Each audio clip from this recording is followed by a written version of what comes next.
पिछले साल चाइना के वुहान सिटी से शुरू हुआ ये वायरस बहुत ही कम समय में पूरी दुनिया में फैल गया। इंडिया भी इसकी चपेट में आने से अपने आप को बचा नहीं सका। वैसे तो मामूली दिखने वाली ये बीमारी अगर समय रहते ही इसे ट्रीट नहीं किया गया तो ये गंभीर स्वरूप धारण कर लेती है। तो चलिए फ्रेंड्स, आज की इस वीडियो में हम बात करते हैं क्या है कोरोना डिसीज, कैसे होता है कोविड-19, क्या है कोविड-19 और कोरोना डिसीज में डिफरेंस, और कोरोना वायरस के इन्फेक्शन के बाद हमारे बॉडी में क्या क्या होता है, इस महामारी से हम कैसे बच सकते हैं। इन सभी प्रश्नों के उत्तर अगले कुछ मिनटों में जानने का हम प्रयास करेंगे। तो इस वीडियो को अंत तक जरूर देखें। अभी तक आपने हमारे इस चैनल को सब्सक्राइब किया नहीं तो प्लीज फ्रेंड हमारे इस चैनल को सब्सक्राइब कीजिए, लाइक कीजिए और अपने दोस्तों और प्रियजनों के साथ जरूर शेयर कीजिए। तो चलिए बात करते हैं कोरोना डिसीज के बारे में। क्या है कोरोना और क्या है कोविड-19। जनरली लोग कोरोना और कोविड-19 को एक ही बीमारी समझने की गलती करते हैं, लेकिन दोनों में बहुत बड़ा अंतर होता है। कोरोना वायरस कोई एक वायरस नहीं होता है, बल्कि कई वायरसों का एक समूह है, फैमिली है, जिससे कोरोना नाम से जाना जाता है। जबकि कोविड-19 उस परिवार का एक छोटा सा हिस्सा भर ही होता है। कोविड-19 के लक्षण। कोविड-19 अलग अलग लोगों पर अलग अलग तरह से असर करता है। यह डिपेंड करता है उस व्यक्ति की इम्यूनिटी कैसी है इस पर। स्ट्रॉन्ग इम्यूनिटी वाले लोगों को इसके कुछ भी लक्षण दिखाई नहीं देते, तो वीक इम्यूनिटी वाले लोगों को हॉस्पिटल में एडमिट करना पड़ सकता है। इसके सिम्टम्स में सर्दी, बुखार और सांस लेने में तकलीफ जैसे लक्षणों का समावेश होता है। ठीक से सांस न लेने पर बॉडी में ऑक्सीजन लेवल की कमी पाई जाती है।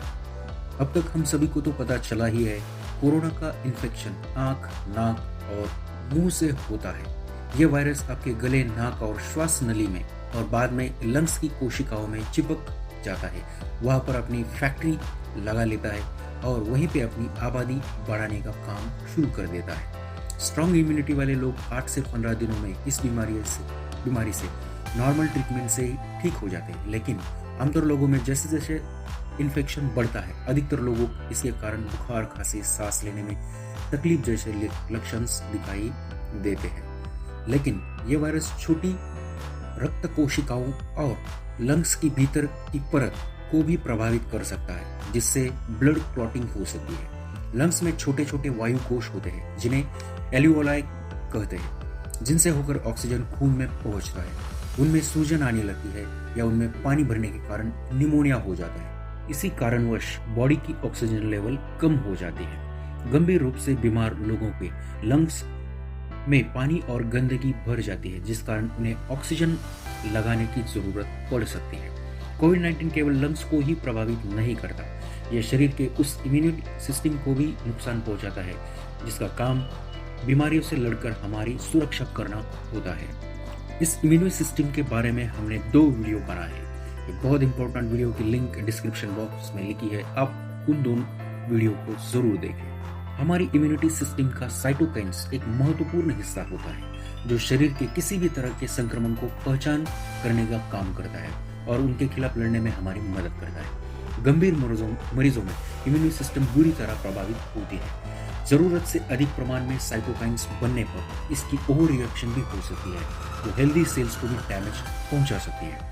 सीरियस कंडीशन में इसे साइटोकाइन स्टॉर्म कहते हैं। बुरी तरह ऑक्सीजन लेवल कम हो जाने पर दौरे पड़ सकते हैं, जिनमें ब्रेन प्रभावित होकर ब्रेन स्ट्रोक भी हो सकता है।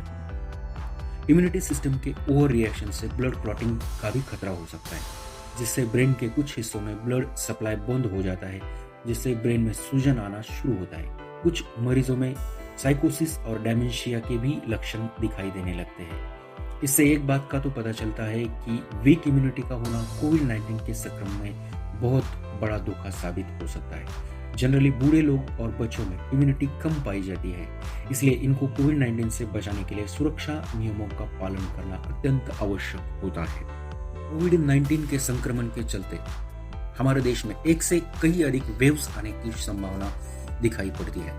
इसके लिए एक ही पर्याय बचता है, वो है वैक्सीनेशन। अगर जल्द से जल्द पूरी आबादी को कम समय में वैक्सीनेशन कर दिया जाए, तभी हम इन वेव से बच सकते हैं और कोविड-19 के खतरे को हमारे देश के बाहर निकाल सकते हैं। तो याद रखिए फ्रेंड्स, सुरक्षा नियमों के पालन के साथ साथ हमें वैक्सीनेशन भी करवाना अत्यंत आवश्यक होता है। क्योंकि वैक्सीनेशन यही इकलौता ऐसा ऑप्शन है जिसके कारण हम इस वायरस को पूरी तरह जड़ से खत्म कर सकते हैं। तो वैक्सीनेशन जरूर करवा ए।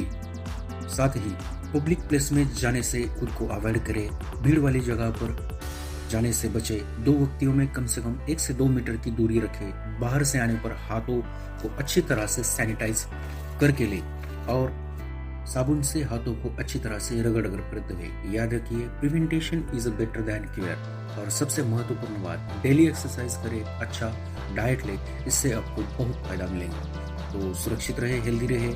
इसी के साथ इस वीडियो को मैं खत्म करता हूँ। आपको ये वीडियो कैसा लगा कमेंट बॉक्स में जरूर बताइए और इस जानकारी को अपने दोस्तों प्रियजनों के साथ जरूर शेयर कीजिए ताकि इस जानकारी से वो अपने आप को कोविड-19 के खतरे से बचा सके और सुरक्षित रहने में उनकी मदद हो सके। Okay friends.